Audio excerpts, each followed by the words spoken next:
e iniciamos, neste momento, o 36º seminário do nosso movimento. Hoje trazendo o tema Regeneração Humana e Planetária, Vegetarianismo e Veganismo, estilo de vida que vai muito além de uma alimentação sem carne. O seminário do Movimento Pedagogia das Virtudes visa promover a reflexão sobre o papel e a importância das virtudes humanas na transformação do modelo civilizatório atual, e elas acontecem mensalmente. Dito isto, gostaria de convidar a doutora Isabela Duarte, nutricionista vegetariana e doutoranda da UNB, para compor a nossa roda de conversa. Gostaria de convidar o Bruno Pinheiro, que é do FALA, Frente de Ações de Libertação dos Animais. E gostaria de convidar a professora da Secretaria de Educação do DF e poeta independente do Café com Leite, a vegetariana Letícia Ohana. Por favor. Eu acho que muitas pessoas que estão aqui, que frequentam Vila Vegana, ou Suprem Verda, já estão procurando por essas informações, já estão um pouco mais cientes, mas é sempre muito válido a gente trocar essas informações com pessoas que, enfim, vivem, né, mesmo os benefícios dessa alimentação à base de plantas, que justamente vai muito mais além de comer carne ou deixar de comer carne, né? Esse aqui, na verdade, é uma adaptação de uma aula que eu dou quando eu sou chamada para algumas faculdades aqui no DF para falar sobre vegetarianismo, nutrição e vegetarianismo, porque, infelizmente, é um tema que a gente não vê muito na graduação em nutrição. Ainda é um grande dilema e ainda é uma grande lacuna do nosso conhecimento e na formação dos profissionais de saúde mesmo, assim. Estou falando tanto nas instituições públicas quanto nas privadas. E ainda bem que, cada vez mais, essa demanda está vindo muito por conta dos alunos. Então, eu só fiz uma adaptaçãozinha, só porque eu acho que é mais fácil quando a gente vê os números, né? Então, a grande questão, mas que o Bruno depois vai falar um pouco melhor também, sobre o que move as pessoas a buscar por uma alimentação cada vez mais à base de plantas. Então, por motivos éticos e de humanidade mesmo, né? Compreender que os animais são seres sencientes, eles sentem também a dor, felicidade, afeto, e eles não são muito diferentes, né? Muito pelo contrário, né? Quem estuda os médicos veterinários e que tem esse estudo mais holístico dos animais compreende que eles têm essa capacidade de nos ensinar muito e de transmutar o amor de uma forma incrível. Essa importância, compreender a grandiosidade que são esses seres. Por questões de sustentabilidade, então a gente vai falar da preservação dos nossos recursos naturais, e mais para frente eu vou mostrar também quanto que esses recursos naturais valem para a gente em termos de dinheiro, reais e dólares, porque muitas vezes são nesses termos que as pessoas começam a compreender melhor, né, o valor das nossas florestas. E por questões de saúde, que eu chamo de sustentabilidade fisiológica, porque ainda se busca hoje no Brasil muito essa questão da cultura do corpo X e Y, e sempre pensando no seu corpo, na sua melhor performance e agora, sem prestar atenção, sem parar para ver como é que ele vai estar daqui a 10 anos, daqui a 15, daqui a 20 anos, com esse padrão alimentar. Então, esses aqui são alguns dados mostrando como essa supervalorização dos alimentos de origem animal tem grandes impactos ambientais no planeta e no Brasil. Essa aqui é uma frase da Francine Lima, que ela é uma militante, ela é jornalista e militante por uma nutrição mais verdadeira e mais sincera. Assim, ela bate muito de frente com a indústria alimentícia. E ela sempre fala, tem aquela frase que você é o que você come. E também você é o que você sabe o que você come. Será que você realmente sabe o que aconteceu, qual foi todo o processo que aquele alimento, aquele produto passou para chegar aqui na sua mesa? Isso faz muita diferença mesmo, né, no impacto tanto no teor tanto nutricional daquele alimento quanto no impacto das nossas vidas. Então, os dados que temos é que 5 bilhões de hectares hoje no mundo, né, destinados para o cultivo, 68% é destinado para a pecuária. Esse é um dado da BBC Future, de 2017. Temos também que 1/3 da produção de alimentos hoje no mundo é destinado para a alimentação do gado. É um impacto muito grande, né? É uma demanda muito grande de recursos, de solo, de água, para manter um animal para o simples abate. A pecuária ela é responsável por 20% da emissão de gases do efeito estufa. Não sei se todos conseguem compreender, mas como as vacas são seres ruminantes, eles arrotam muito, né? Soltam muitos gases, e é o gás metano, que ele é 5 vezes mais potente que o gás carbônico. Então, os cálculos que a FAO faz, e esse dado é recente, né, de 2016, mostram como que é o efeito de ter mais gados que brasileiros no nosso país. Além de ser uma ameaça à biodiversidade, né? A flora, porque se desmata, mata virgem e silvestre para o pasto, e também muitos animais acabam que entram em extinção, porque não tem os grandes herbívoros não têm mais o seu alimento, né, que é a mata virgem, e os predadores, no caso do Brasil aqui das onças, por exemplo, que são mortas por serem predadores dos gados, né? Então é uma bola de neve que vai se acumulando, né? E aí esse aqui é uma simulação de um pesquisador de Oxford, mostrando que se até 2050, se todo o planeta resolvesse virar vegetariano, quais que seriam os impactos no mundo? Então, haveríamos a redução de 60% das emissões de gases do efeito estufa, né, da área de alimentação, se retirássemos a carne, e se retirássemos todos os produtos de origem animal. Se o mundo inteiro virasse vegano, essa redução cairia para 70%. É muita coisa, né? Essa aqui é uma foto da reportagem da Nature, de 2013, mostrando o impacto, né, que a gente falou da pecuária no aquecimento global. E esses aqui são os dados da FAO, assim, né, a pegada hídrica de um alimento, que é quanto foi necessário de água para aquele alimento chegar na mesa do consumidor. Então, para você ter 1 quilo de feijão na sua mesa, foram necessários aproximadamente 1.500 litros de água, contando, né, principalmente a água para o cultivo e para a lavagem dos grãos. E para você ter 1 quilo de carne, foram necessários mais de 15.000 litros de água. Então, assim, 1 quilo de carne, hoje, no padrão alimentar do brasileiro, uma pessoa consome 1 quilo de carne em 5 dias, facilmente, se você for pensar num bife na hora do almoço e no jantar, né?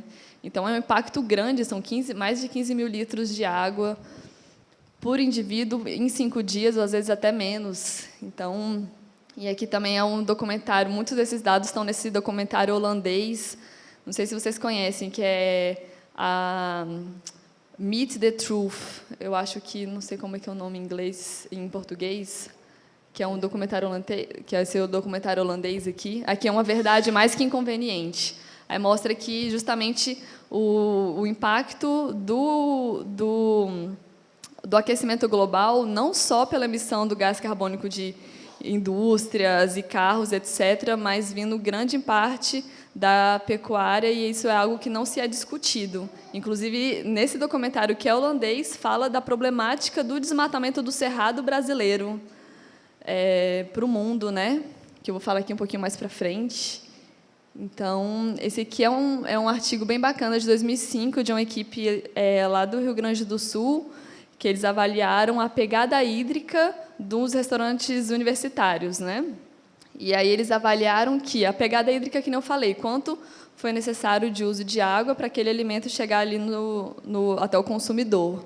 Eles avaliaram que, em uma refeição, se gasta 1.000 litros de água para você ter todos aqueles alimentos, e 80% é responsável pela carne, né? Então, eles fizeram vários cálculos, mostrando se eles conseguissem reduzir a porção de carne cada vez mais, o quanto que a gente teria essa reserva maior de recursos hídricos. E assim, uma das grandes questões, e que assim, muitas pessoas nos perguntam nos nossos almoços de família e discussões em vários lugares, mas a gente precisa do agronegócio para o Brasil sair da crise, né? É o nosso grande motor da economia. E não é bem assim. Bom, pode passar.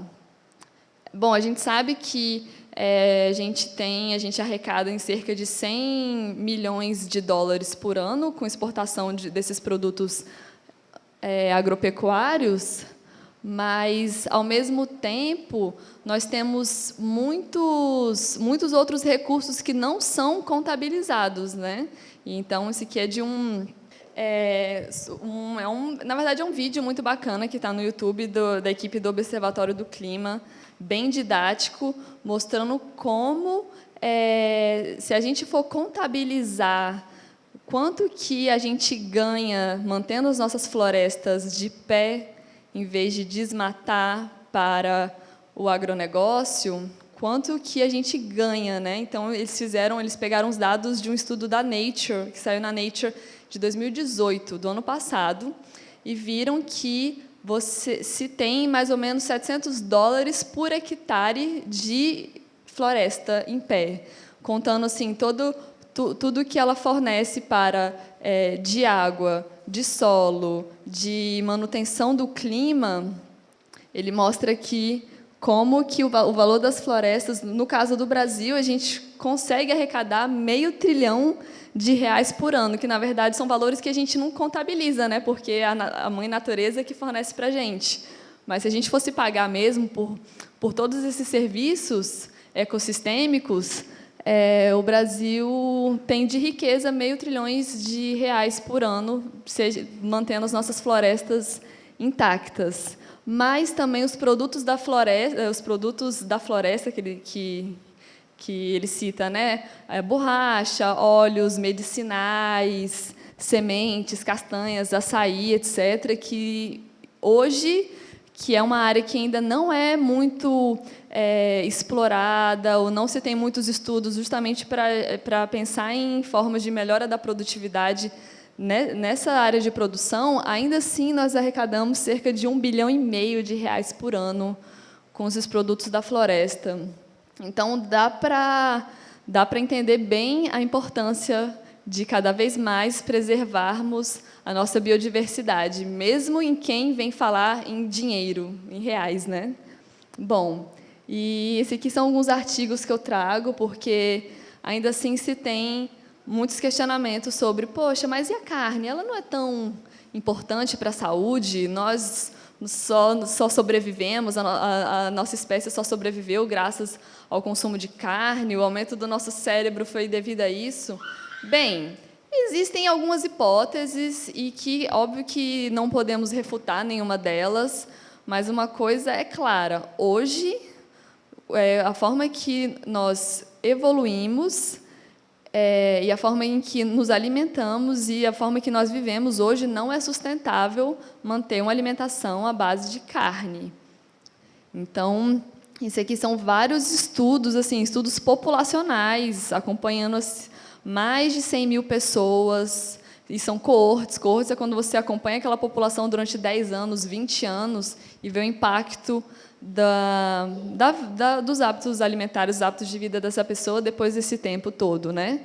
Então, esse aqui é um estudo do pessoal da USP e que publicou numa grande revista de nutrição da Inglaterra, mostrando sobre o consumo de carne do brasileiro e o impacto para a saúde e para o meio ambiente.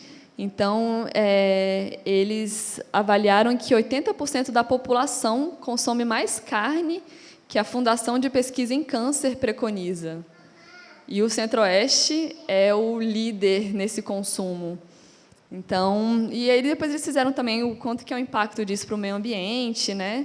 Então, é muito sério, né? Tem outros estudos mostrando também o efeito do consumo da carne, dos produtos, os derivados da carne no nosso corpo, promovendo inflamação e progressão do câncer, alteração do metabolismo da glicose, levando a diabetes e outros distúrbios, né? Porque hoje a gente sabe que a cada vez que você tem a sua taxa de açúcar alterada no seu sangue, você também tem a maior predisposição à depressão, Alzheimer, demência. Então, não é só...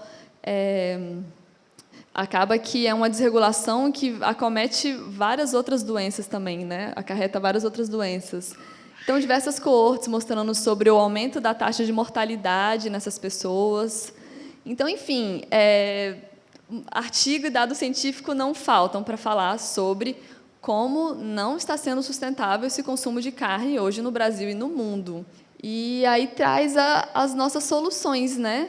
Como a importância da gente preservar a nossa biodiversidade, e a gente que está aqui no Cerrado, que é esse bioma que ele está sendo estudado e ele está sendo observado por todos os pontos de estudos ecológicos do mundo mesmo, pode passar, porque simplesmente, como ele primeiro, que é a savana mais biodiversa do mundo, mais que a savana africana, ele é o berço das nascentes, que, inclusive, abastece um dos rios mais importantes da América do Sul, que é o Rio Paraguai, Rio São Francisco. Então, assim, ele tem uma extrema riqueza e, ao mesmo tempo, é o mais ameaçado, né? Apenas 3% do nosso cerrado está protegido por unidades de conservação. Pode passar aqui, acho que vai mostrar. Esse aqui é um dado de 2009, mas mostrando a previsão para até 2050 da taxa de desmatamento do cerrado. E hoje a gente sabe que esse mapa ainda está mais alterado, né? Tem a região ali mais ali no cerrado, mais ali no interior, entre Bahia, Tocantins, Maranhão, que já está com um desmatamento muito sério, né? Mas para mostrar quão importante compreendermos que o excesso de consumo de carne ele não é benéfico para ninguém, nem para a gente, nem para o nosso meio que a gente vive, e também com a importância do solo em que a gente está pisando. Esse aqui é um estudo de uma professora nossa da nutrição da UNB, que ela comparou os níveis de antioxidantes, que são esses compostos que só tem nas plantas e têm um poder protetor contra o câncer, contra todas as doenças e que fazem a gente viver melhor, comparou com todos esses frutos do cerrado comparados ao da maçã, porque a maçã, por ser um fruto, né, muito consumido na Europa e por ser um centro de pesquisa muito forte, ela é muito referida como uma referência, né, de um superalimento, mas, na verdade, todos os outros frutos que ela avaliou são muito mais ricos que a maçã. Então, avaliou baru, guariroba, cajuzinho, a gente tem o jatobá, lobeira, jurubeba, araticum, tucum foi o... Não sei se vocês conhecem o tucum. Ele parece uma jabuticabinha, mas parece um coquinho por dentro. Foi o campeão, assim, sabe? Então, a gente tem muito valor aqui e falta só a gente resgatar, porque, na verdade, esses já foram alimentos base das populações, principalmente quilombolas, que habitavam e ainda habitam aqui no nosso cerrado, e que, aos poucos, elas foram deixando de lado, primeiro por uma falta de incentivo do governo, né? E por esse impacto que a indústria alimentícia traz, né, em cima de alimentos sempre com muito sabor, muito processamento, e acaba ficando muito mais em conta, mas muito por conta de incentivo fiscal. Então, esse aqui é o maracujá pérola do cerrado, é uma espécie silvestre daqui, não sei se vocês conhecem, ele é verdinho e pequeno, e docíssimo e incrível. E esse é o meu estudo do doutorado. E ele é uma grande rede de pesquisa, e a gente já avaliou que ele melhora quadros de enxaqueca, ele reduz os quadros de estresse, ajudando a pessoa a dormir melhor à noite. eu vi que ele consegue reduzir várias moléculas inflamatórias que ficam na circulação depois que você tomou só um copo do suco. Esse daqui é outros dados do Ministério da Saúde, comparando os teores nutricionais dos frutos do cerrado com outras frutas mais convencionais. Então, o baru mesmo, que é a nossa castanha daqui do cerrado, ela tem o dobro de proteínas que as nozes, né? Aí compara aqui com a amêndoa do piqui, não sei quem já comeu, mas tem gosto de amêndoa de chocolate, a coisa mais maravilhosa que tem. O teor de ferro da farinha de babaçu, que é incrível, essa farinha de babaçu, vou mostrar mais para frente, dá para fazer panqueca, vitamina, enfim. Muito mais ferro que a couve e a beterraba, por exemplo, né? A vitamina C, mostrando o efeito do caju, da cagarta, guariroba. O camu-camu é mais do norte, né? Vitamina A, não sei se vocês conhecem o buriti. Você já encontra o buriti desidratado, então você tem em casa, só acrescentar nas suas vitaminas e tudo, que ele é muito incrível, fonte de gordura que nem a do azeite. Enfim, a Ora pronobis também, que é conhecida como uma planta alimentícia não convencional. Em Minas, ela é conhecida como a carne dos pobres. Muito maravilhosa, ela tem 30% dela é proteína, gente. Isso é o mesmo teor que os feijões têm. Além de outros vários nutrientes. E aí só algumas receitinhas, mas aqui quem frequenta o Vila Vegana conhece bem essas receitinhas de como é possível usar o buriti, a farinha de babaçu, esse aqui é um pesto de baru. Eu sempre gosto de frisar muito onde a gente consegue encontrar esses produtos, porque dessa forma você está incentivando o produtor a fazer o serviço que a gente precisa valorizar, que é valorizar o nosso cerrado, não desmatar para plantar soja e milho. Então, vocês conseguem encontrar na Feira do Produtor em Vicente Pires, no Ceasa, no Galpão da Agricultura Familiar, na Feira dos Importados, e também tem aqui, não sei se vocês conhecem, a Central do Cerrado, que é uma associação de produtores extrativistas daqui do Cerrado, e eles vendem, enfim, todos esses produtos que eles mesmos fazem um beneficiamento, eles ficam em Sobradinho, mas eles entregam para o Brasil inteiro. E aí também tem aquela pergunta, mas vai ficar sem carne, mas e a proteína, né? Como é que vai fazer com algo tão fundamental? E eu também acho, né, as proteínas são construtores. Esse aqui são atletas bodybuilders veganos, e eles mostram como é possível criar músculo e ter boa disposição física com alimentação vegana. Esse aqui eu trago aqui um pouco dos grupos alimentares, como é importante a gente conhecê-los, né? Então, a gente vai ter tanto proteína, quanto ferro, quanto zinco, que são esses nutrientes que são vitais para a saúde, que estão na carne, como a gente encontra na salsinha, no coentro, nas castanhas, na linhaça, tofu, folhas verdes escuras, como a couve, o brócolis. E, além do mais, não só eles têm a proteína, mas eles têm os antioxidantes que eu falei, que são esses elementos que são tão importantes para a saúde. Né? Então, a gente fica... eu compreendo que tem uma questão social muito forte, assim, cultural muito forte, né? O consumir carne, né? Pelo menos come o bifinho, né? Mas a gente entende que, sabendo como ter uma alimentação rica e como você saber processar esses alimentos para você absorver cada vez melhor, né? Os grãos, a gente sempre se preocupa em ter as etapas de deixar de molho, os germinados, que são fundamentais para você acessar aquele aminoácido da proteína vegetal, os brotos. Enfim, gente, acho que eu falei demais, mas só para entender que não só é importante a gente entender o que motiva a gente a querer mudar mesmo de alimentação, mas conseguir compreender esses outros aspectos da importância econômica para a nossa biodiversidade, para a nossa saúde, pensar na alimentação cada vez mais à base de plantas. E a gente sabe que é muito impactante você virar para os seus avós, enfim, né, outros familiares, propor uma alimentação vegetariana, pelo menos um termo novo que se propõe é em vez de virar 100% vegetarianismo, mas sim falar em reducionismo, pelo menos, assim, sabe? Reduzir o consumo de carne, por todos esses fatores que a gente conversou, ele é vital para a nossa subsistência. É isso, gente. Obrigada.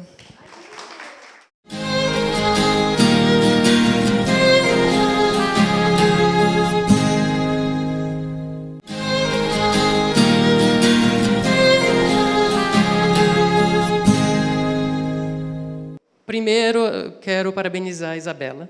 Parabéns. Obrigado pelos dados, por todas as informações. A gente viu que, se for por questões ambientais, de saúde, até econômicas que ela trouxe, tudo isso está do lado dos animais, né?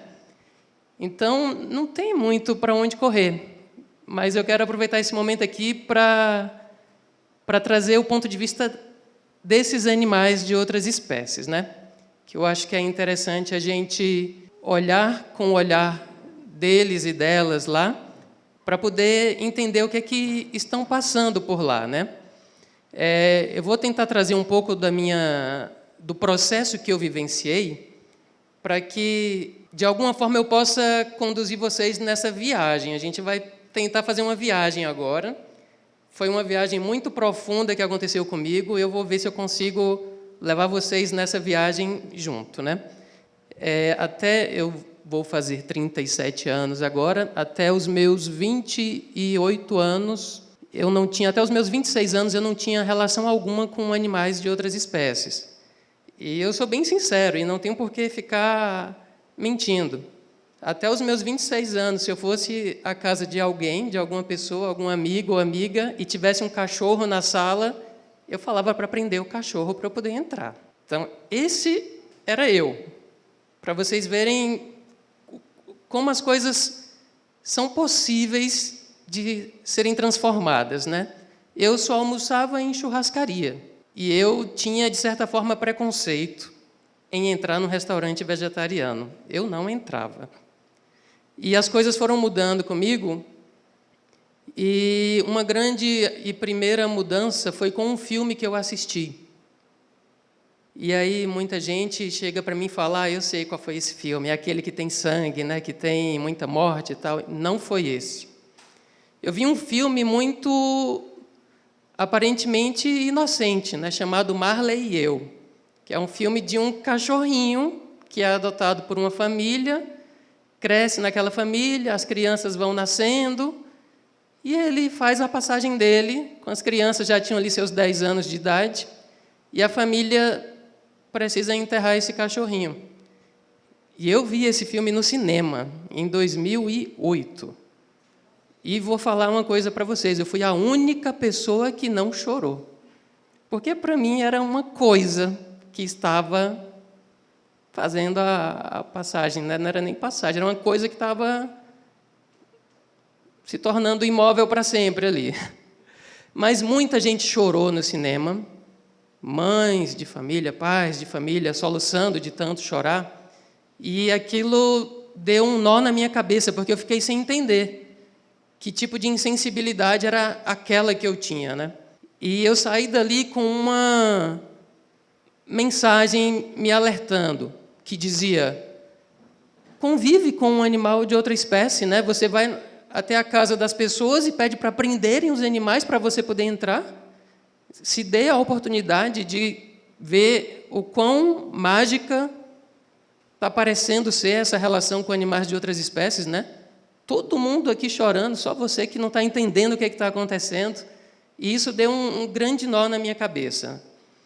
E um ano depois, em 2009, surgiu a oportunidade de eu adotar uma cachorrinha, que está comigo até hoje.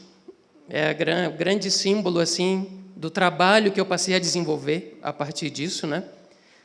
Mas não foi de imediato essa transformação, foi um processo lento. Em 2009, quando eu a adotei, a gente foi se conhecendo melhor, eu já casado, mas ainda... Já o meu primeiro filho nascendo, né? E nesse meio tempo eu percebi que aquela cachorrinha era tão integrante da família quanto o nosso filho que estava chegando ali. E isso deu um outro nó na minha cabeça, porque eu falei, caramba, eu não esperava por isso, né? Eu pensei que eu fosse trazer uma cachorrinha aqui para casa, que ela fosse ficar no canto dela e eu no meu, e alguma coisa eu ia perceber, mas não foi assim. Houve uma interação muito grande e uma relação de confiança, assim, de tal forma que, com o olhar, meio que ela deu um puxão de orelha em mim e falou, por que você está me tratando como uma filha e está comendo isso aí no seu almoço? E foi um choque isso para mim, porque não foi alguém de fora, eu não conhecia nenhuma pessoa vegetariana. Isso em 2009, 10 anos atrás, eu não conhecia nenhuma pessoa vegetariana. E aquela cachorrinha despertou isso em mim, e a partir daquilo, ela com 1 ano de idade já, eu comecei a refletir sobre isso, né? Por que será que eu estou estendendo tanto respeito a uma cachorrinha, mas não estou nem aí para os demais animais de outras espécies, né?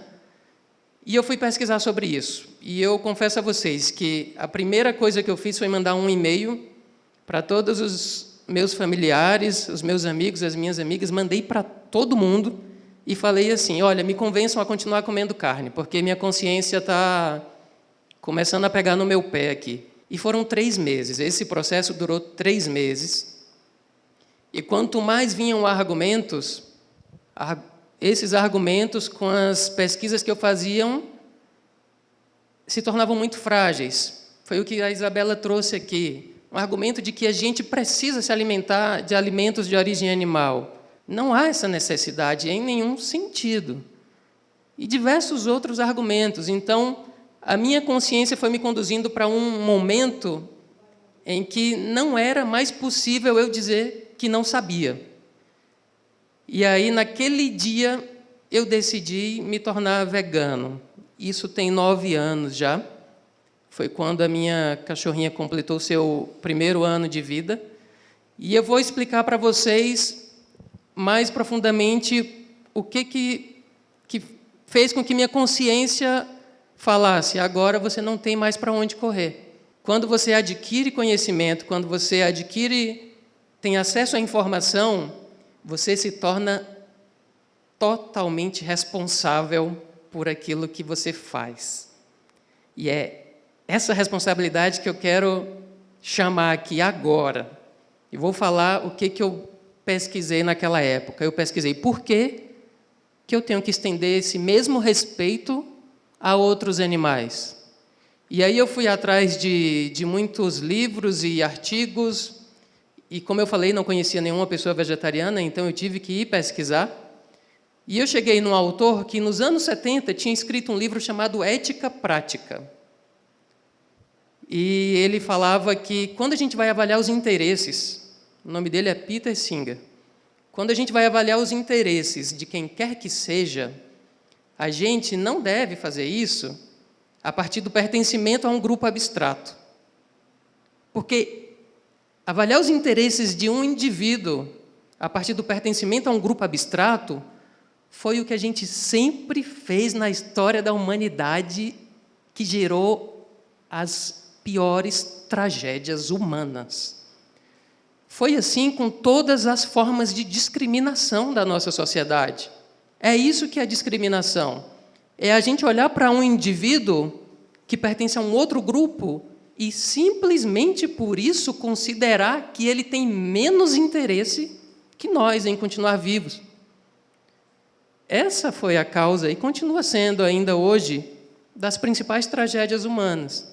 É a gente não exercer essa nossa empatia e se colocar no lugar do próximo, para realmente avaliar. Mas por que eu estou falando que esse indivíduo não tem os mesmos interesses que eu? E quando a gente começa com sinceridade, é essa sinceridade que eu gostaria de firmar um compromisso com vocês. Vamos refletir sobre isso com sinceridade. E quando a gente começa a refletir sobre isso com sinceridade, a gente percebe que não é o pertencimento a um grupo abstrato que vai dizer se aquele indivíduo tem ou não os mesmos interesses, mas sim suas propriedades concretas. 200 anos atrás, 300 anos atrás, muitos cientistas achavam que animais, como cachorros, por exemplo, não tinham sensibilidade e abriam os animais vivos, os cachorros vivos, para saber se aquele grito era realmente de dor ou era meramente uma reação mecânica. E isso, hoje em dia, ninguém mais fala. Todo mundo sabe que os animais sentem dor. E algo que veio a partir daí, quem convive com o animal começou a perceber que não é só essa sensibilidade, mas que eles têm consciência. Eles sabem que estão vivos, eles querem continuar vivos, porque eles têm a capacidade de desfrutar a vida, assim como nós. E tudo isso gerou essa consciência aliada à sensibilidade que os animais têm, gerou essa propriedade concreta da senciência. E é a senciência, essa propriedade concreta, que, se a gente analisar com sinceridade, faz com que nós, humanos, estendamos o mesmo respeito que nós queremos para nós a outros indivíduos que têm os mesmos interesses. E esses animais, assim como nós, sentem dor, sofrem com isso, sabem que estão vivos, querem continuar vivos, porque têm a capacidade de desfrutar a vida. Mas muita gente ainda hoje em dia questiona a consciência dos animais. E em 2012, um grupo de neurocientistas do mundo inteiro se reuniu em Cambridge, na Inglaterra, para publicar um manifesto que ficou conhecido como o Manifesto da Consciência. E eles falavam que sim, os animais têm consciência. E um dos cientistas que foi entrevistado após esse momento, e tinham neurocientistas do mundo inteiro, Stephen Hawking estava lá presente, que é um grande cientista mundialmente conhecido, e um dos cientistas foi entrevistado, e foi perguntado, e agora, você, que abre animais vivos no seu trabalho, na ciência, o que você vai fazer agora, após esse manifesto da consciência? E ele falou, a partir de agora, não podemos mais dizer que não sabíamos. Eles querem continuar vivos, com integridade física e em liberdade. Esse é o conceito da senciência. E esse cientista parou de matar esses animais.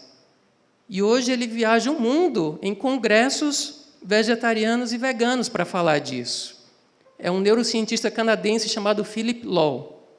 Então, tudo isso foi dando um nó na minha cabeça e eu percebi, naquele momento, que nunca tinha entrado num restaurante vegetariano, que tinha preconceito com comida vegetariana, que não conhecia nenhuma pessoa vegetariana e só almoçava em churrascaria e só jantava em restaurantes de massas, pizzas, lasanhas com muito ovo, muito queijo de animal, me vi numa situação em que o meu prazer foi colocado à prova. O meu prazer. Eu sentia muito prazer, e isso eu não vou mentir. Eu sentia, eu gostava. Mas a minha consciência me parou por um momento e falou, tudo bem, você sente prazer em comer carne, ovos, queijos, leites e derivados, mas e aí? É tão difícil assim para você parar com isso, quanto é para esses outros animais que estão lá sendo torturados até a morte, para você satisfazer esse seu prazer do paladar? E isso deu um nó muito grande na minha cabeça e eu cheguei à conclusão que, quando a gente desrespeita os interesses de quem quer que seja, a gente comete uma atitude discriminatória. Isso se chama discriminação.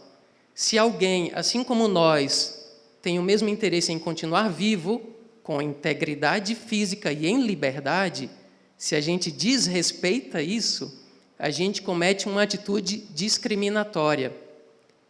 E quando se trata dos animais de outras espécies, essa discriminação tem nome e se chama especismo. E o especismo, essa forma de pensamento de que somos tão mais superiores que animais de outras espécies, simplesmente porque não são humanos, é a mesma forma de pensamento que gerou o racismo, o machismo, a homofobia, a transfobia e todas as demais formas de discriminação. É algo realmente gravíssimo. E quando a gente olha para isso com sinceridade e honestidade, a gente não pode mais dizer que não sabia. E é esse o ponto que eu quero trazer para vocês. Eu não quero dizer como vocês devem agir de agora em diante. Aí é com a consciência de cada uma de vocês. Mas o que eu quero dizer para vocês é que não só eu estou falando isso. Cientistas falaram isso, quem convive com animais fala isso. A gente não pode mais dizer que não sabe. Eles querem continuar vivos, com integridade física e em liberdade.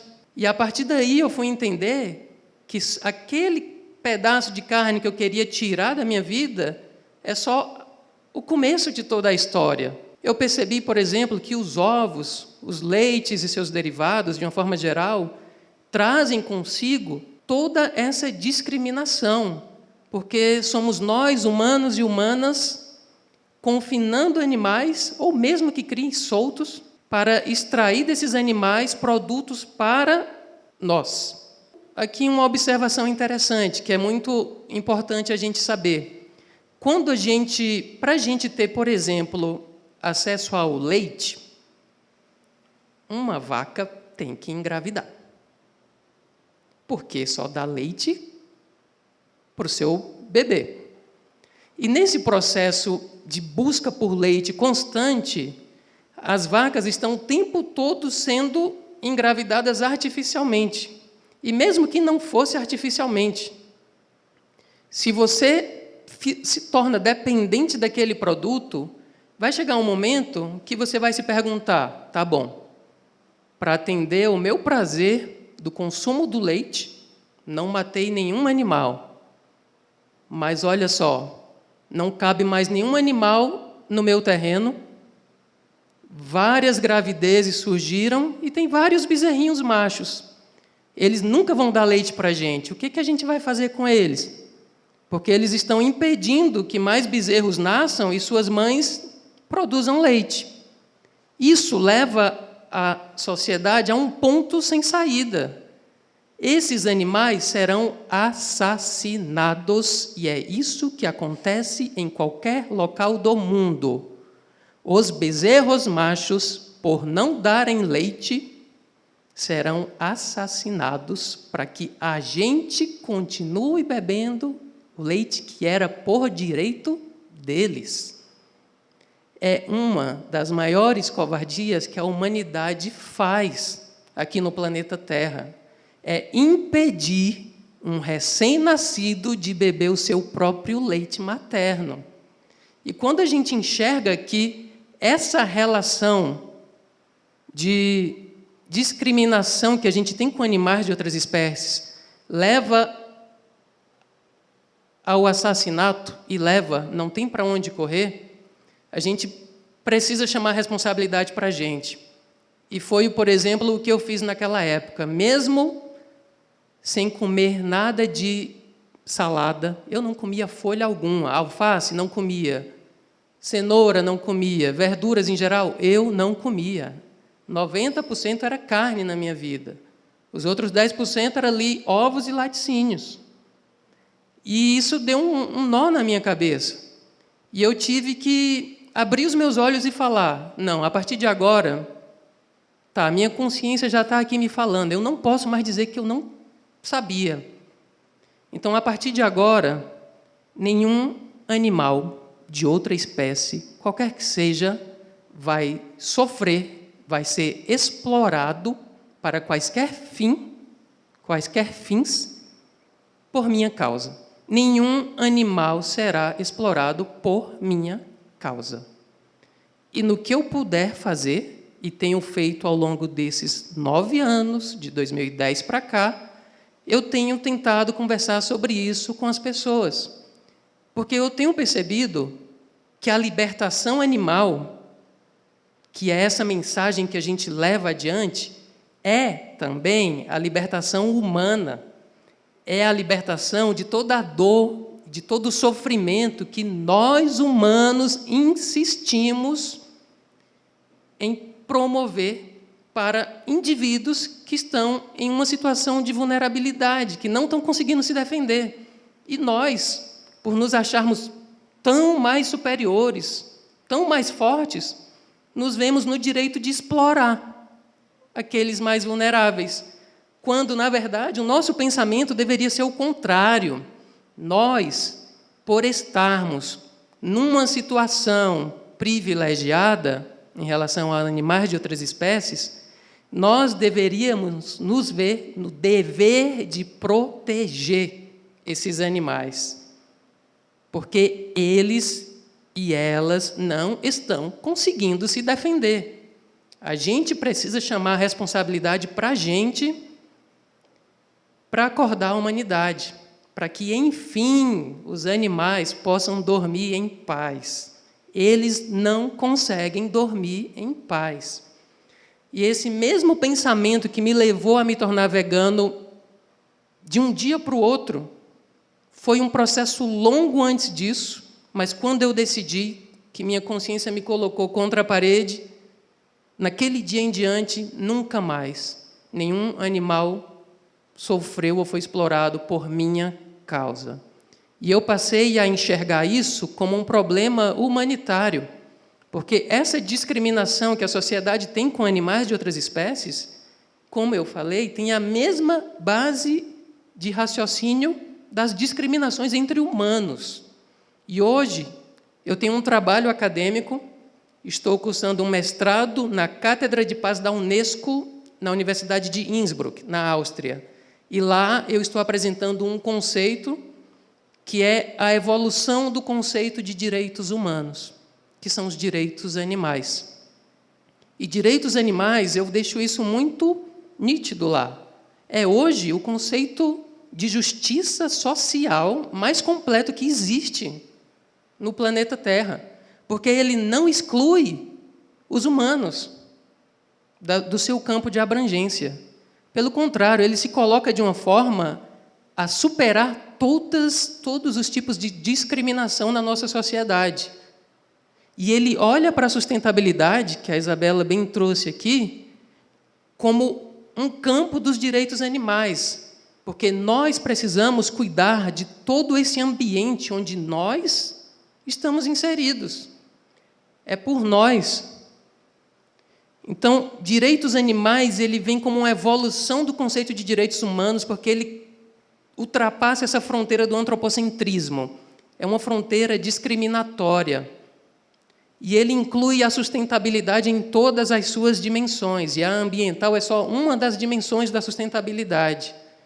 Então, a partir desse momento, eu entendi o que são direitos animais e trabalho isso academicamente, trabalho isso junto às Nações Unidas, para que a gente possa cada vez mais pautar essa questão, para que as pessoas despertem para o que está causando. É um verdadeiro holocausto o que ocorre com os animais de outras espécies.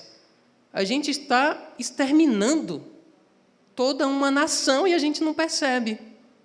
Então, eu trago essa responsabilidade para mim e deixo a reflexão no ar para vocês. Está nas nossas mãos.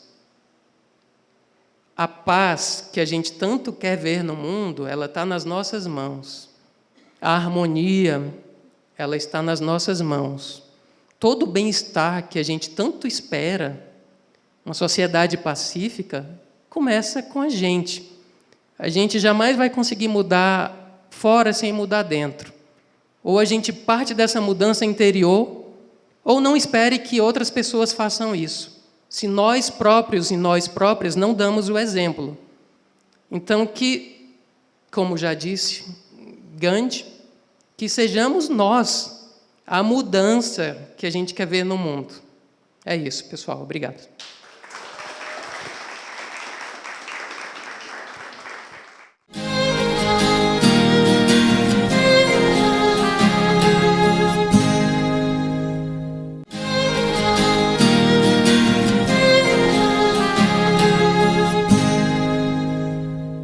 sou a Letícia, sou professora e professora em ensino fundamental, então lido todos os dias da minha vida com adolescente.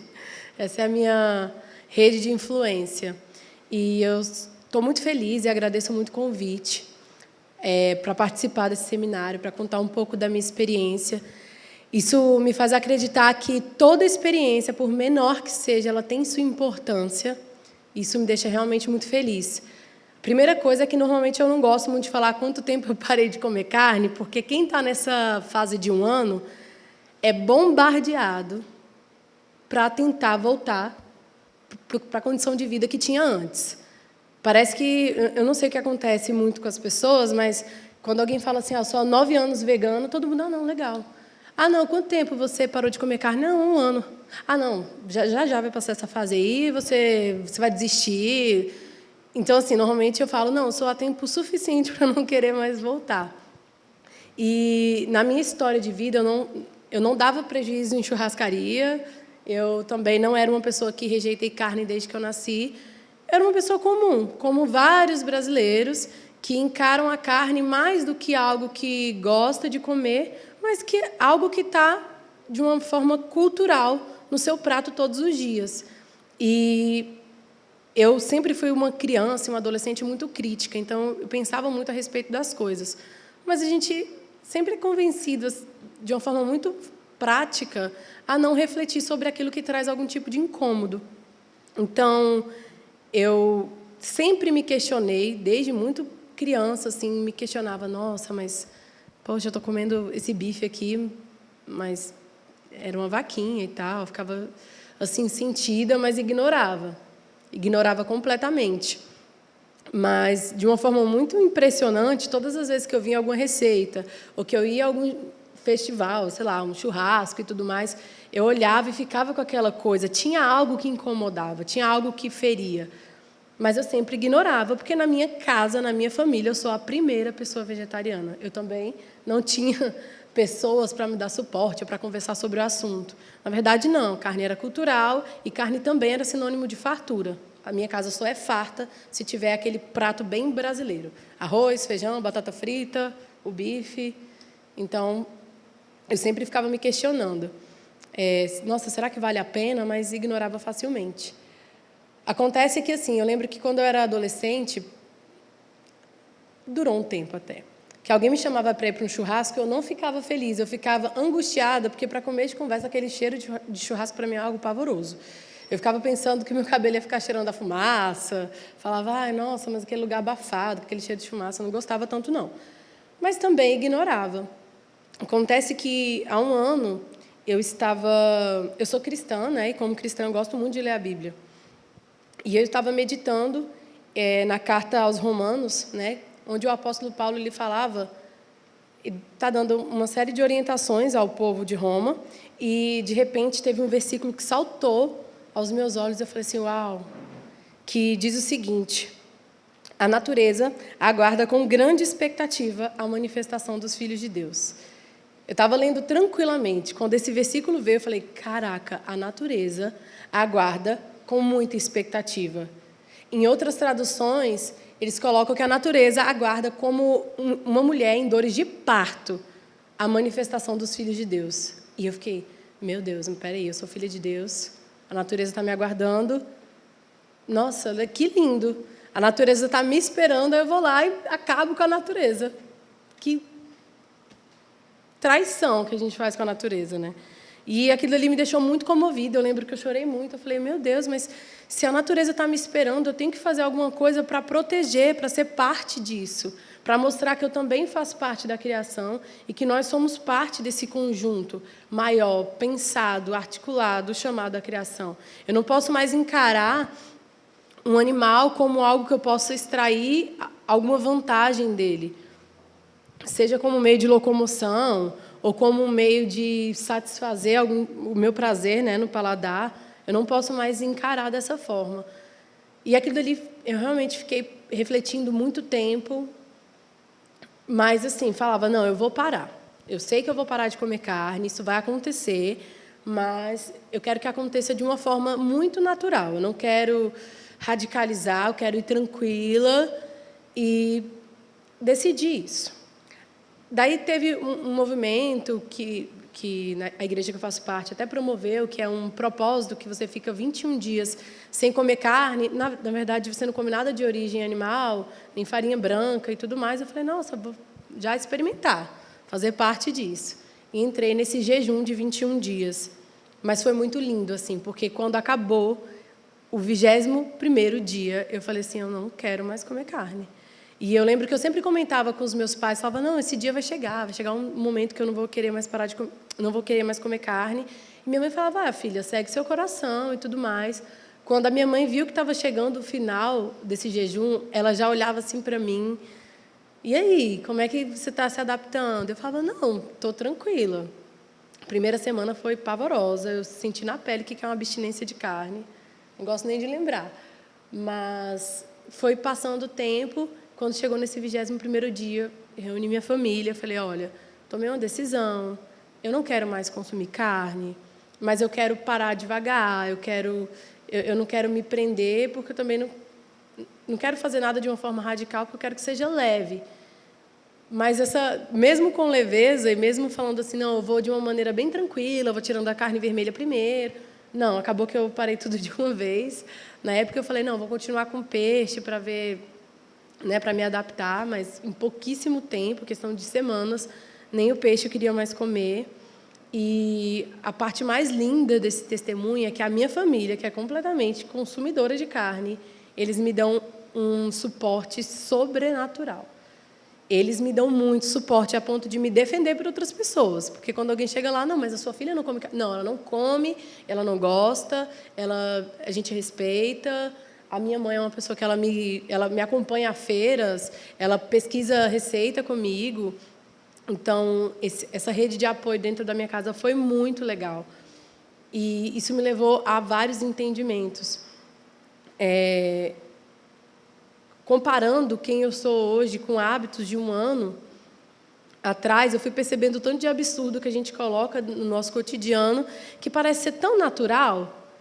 Eu gosto muito de mexer com cabelo, hidratar cabelo e tudo mais, e eu lembro que tinha um hidratante para cabelo que era a base de gordura de rã.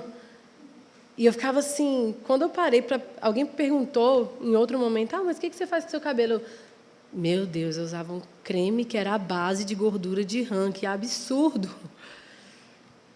E eu falava assim, nossa, não, hoje em dia eu uso fruta para fazer isso. Mas é tão natural a gordura de rã, o sebo de carneiro para hidratar alguma coisa. Um produto de beleza que, para ajudar a rejuvenescer a pele, precisa de alguma coisa que é tirada de um tubarão. E acaba que a gente começa, parece que abre a nossa visão para essas coisas que acontecem, que ficam camuflados todos os dias, e, de repente, vem realmente esse botão da consciência que fala assim, nossa, eu não posso mais me calar, eu não posso mais agir naturalmente diante dessas coisas. Eu brinco muito com os meus alunos, porque eles sabem que eu não como carne, e eu, principalmente vindo de adolescente, eu acabo recebendo muita pergunta engraçada dos meninos. Professora, mas você não usa roupa de nada? Eu falei, mas eu estou usando roupa. Não, mas a roupa não vem da ovelha? Eu, não. Tem roupa que vem de algodão, a roupa que eu uso vem de algodão. Mas e o couro? Que você estava naquele dia com um sapato que é de couro. Aí a gente precisa explicar para adolescente que não, que tem o couro vegetal, que é até mais rentável para o pessoal que mora e que precisa trabalhar, né? E aí a gente tem que esclarecer esse tipo de coisa com o adolescente. Teve um que já me perguntou se eu comia terra, mas essas coisas a gente ignora. Eles perguntam isso, professora, você não come carne, você come o quê? Terra? Eu falei, não, sabe o arroz, feijão, a salada que você come? Então, só tira a carne, é o meu prato preferido, está perfeito. Mas, assim, no geral, tem sido uma experiência muito legal. Eu simpatizo muito, né, com o veganismo, eu ainda não assumi essa identidade vegana, porque, igual eu falei, eu estou inserida numa cultura que, às vezes, não, vamos sentar aqui para comer um pão de queijo. Não, beleza, tá. Pão de queijo ainda passa. Um bolo. E aí, eu ainda não acho que tenha chegado o momento de falar assim, não, mas me sirva outro bolo, faça um bolo sem ovo para mim. Então, eu acredito, sim, que as coisas elas podem ir de uma forma tranquila, natural, mas que a gente precisa, sim, se posicionar e ter uma perspectiva. Falar, não, eu vou chegar até esse ponto. Eu ainda não sou vegana, mas eu olho para o veganismo, eu olho para esse vegetarianismo estrito como algo que eu quero alcançar.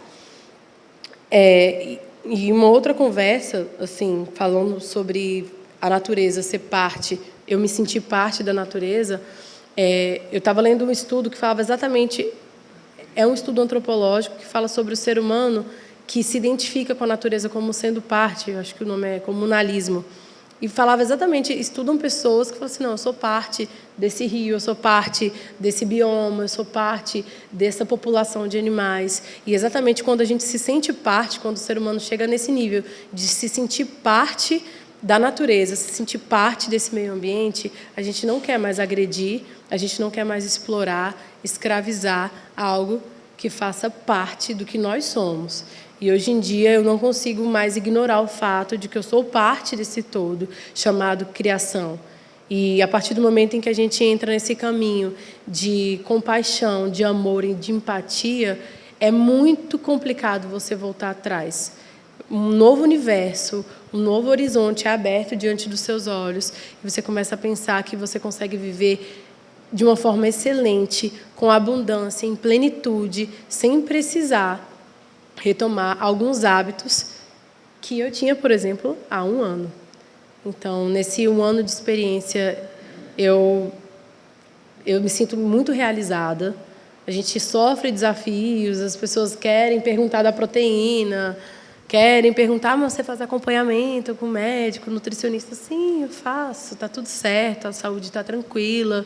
Mas parece que a gente enfrenta, eu não sei se tem mais alguém aqui que é vegetariano há pouco tempo, mas a gente realmente enfrenta muito balde de água fria. Tipo, não, mas daqui a pouco você vai, olha, mas é porque eu conheço um vizinho que ele parou de comer carne 1 ano e aí ele ficou com deficiência e tal nutriente, agora precisa fazer tratamento.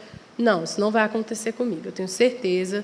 E quem tiver esse desejo de fazer essa mudança de vida também, garanto que não vai acontecer. Nós temos nutricionistas e médicos que estão aí para dar esse suporte.